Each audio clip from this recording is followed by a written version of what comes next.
Alright, nandito na naman tayo mga kaibigan. Reaction video na naman tayo dito sa nagtitrending sa Amerika hanggang Pilipinas at sa iba-ibang panig ng mundo. Ito na mga kaibigan, si Maharlika na talaga namang sobra na ang galit kay PBBM at yung nilabas diyang video daw ay talagang real na real ayon sa kanya.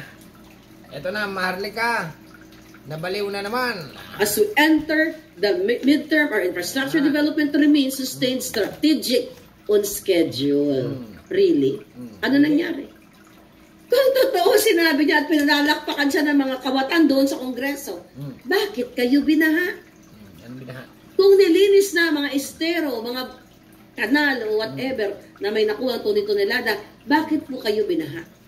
Ibig sabihin, itong mga Maharlika, ang baha sa Pilipinas, normal lang yan. Okay? Nasa speech, isang katang isip lamang. May budget dyan pero hindi nila ginawa. Ibinunsa ng mga jutang Genemes. Kaya kayo, whether ikaw ay bangag na supporter o ikaw ay Pilipinong gising ang diwa, siguro naman may talino ka. Ngayon, kung gusto mo pa rin suportahan, ang sinungaling yung presidenteng sumisingkot, na nilinis niyang estero, may pinadyetan, pero binaha ka pa rin, pinasok ang bahay mo, na basa lahat ng mga pictures niyo and everything, Okay? Pero Maharlika, ang baha nga sa Pilipinas, normal lang yan. Lalo sa Metro Manila, Luzon, Visayas, Mindanao, ay natural lang yan. Okay? Pero yung sinabi mo na wag suportahan si PBBM, ay talagang pangit yun, mga kaibigan. Ha? Dahil nga panalo, binoto siya ng tao, presidente na ngayon. Yung gusto mo kasing mangyari si Duterte, okay? Pa rin ang maging presidente. Ay hindi na nga, tapos na siya, okay? Si Sara naman, vice pa lang yon. Kung gusto maging presidente, dapat tumakbo siya sa susunod na eleksyon. Pero kung gusto mong mangyari na pababain si PBBM, ngayong panahon, ay talagang magulo yan. Yung sinasabi mo na yan. Continue lang ha. Yan, suportahan niyo pa rin. Ay talaga. Suportahan niyo pa rin. Diba? Nasa inyong mga utak, mga kamay ninyo. Pag hindi mo sinuportahan ang Pangulo ng Pilipinas, ay ano na ang mangyayari sa ating bayan? Nga. Na nagpapaniwala kayo di sa julol na ito.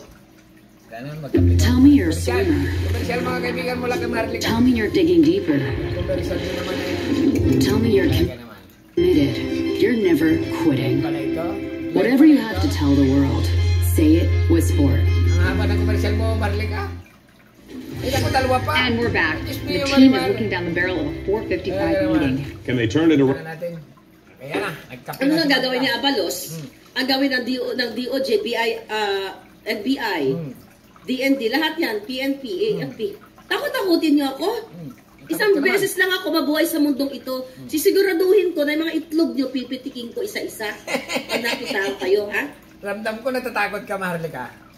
Ramdam ko lang na natatakot ka. Ayaw mo rin makulong.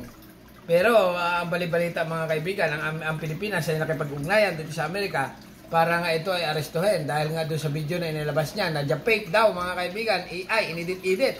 Panahon pa rin kupong-kupong, naglabas ng video, sobrang labo pa. Bago sobrang ikli pa, ano ba yan Maharlika? Natatakot ka na talaga. Nako, Diyos mo yung marimar. Kasi laki lang naman ang naptalin balls yan. Pero reaction lang ito reaction lang ito dito sa Amerika. Okay?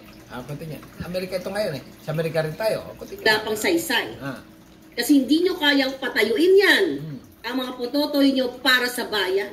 Ganon. Diba? Ang alam nyo lang, makipagsabwatan kay bangag. Tama ba yan? Sige nga, matalino kayo, AFP, PMAer, nag-aral kayo sa tanyag ng mga eskwelahan sa iba't ibang bansa at gamit nyo pa nga pera ng bayan eh. O yung iba naman sa inyo, siguro pera nyo ng pamilya nyo. Coming from your business whatsoever. Tama ba?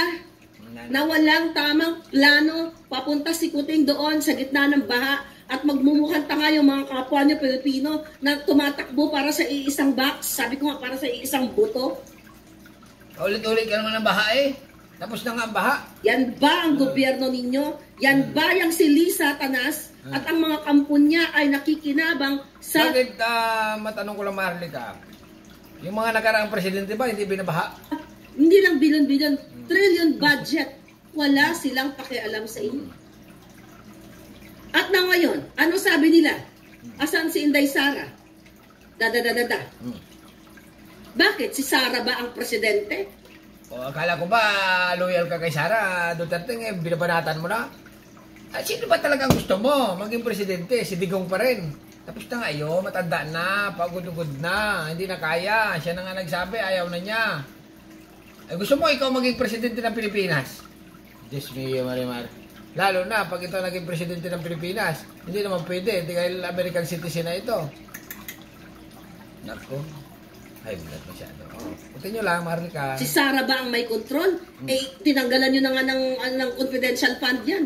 Imagine nyo, tinira nyo yung... Ano di tanggalan ng confidential fund yan si Sara? Nilagay sa teacher, ano ba ito? Hindi niya kaya. 125M na confidential fund. Okay? Na puro kasinungalingan ni Tambalos-Los. Ito trillion budget. Ito 450 billion. We talk about 450 billion from 2023-2024 budget dito sa si Malotikia yata yan o si Malindog ang nag-post niya. But anyway, 450 billion pesos na sinasabi ni Marcos Jr. na ipinagyabang na mayroon tayong 5,500 flood control. Then later on, ayan, bumagyo na at sasabihin niya, binangga ng barko. Ganon? Di kita maintindihan, Marlica, yung billion-billion mo inasabi na yan. Napakamalas naman ng Pilipinas na ang 5,500 na flood control ay binangga ng barko. So 5,500 din na barko ang bumangga dito. Kasi kahit naman punduhan yung mga flood control na yun, kung kurakot ang mga mayor. Ano ang dapat gawin ng Pilipinas pag may baha? Wala lang, kamay-kamay. Di ba? Siyempre, swimming din pag may time, tulong-tulong. I-save ang mga dapat i-save, di ba? Pag may baha. Normal lang yan. Ito eh. Sige, All over the Philippines, di ba? So saan yun? Saan nabalita yun? Pang-Guinness to, di ba? Dutch America, hindi ba yung baha? 5,500 na barko ang bumangga sa 5,500 flood control. Buksan nyo isipan nyo mga kababayan.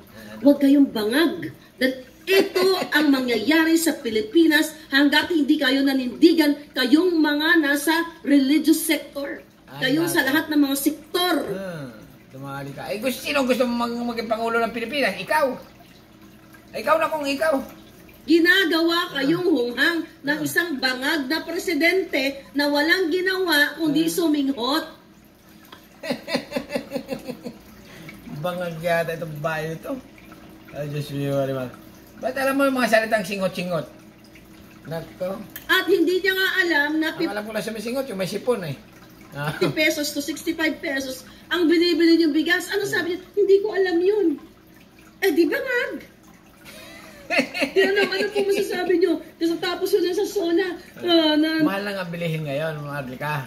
Talagang ang bigas ay papalo na. Hindi, meron na. 20, 30, 35 yata. Inilabas ng gobyerno. Kaya lang silik. Meron kayo pa. Ang mga kapili. 5,500 flood control. Ano sabi niya? Hindi natin. Patawa-tawa.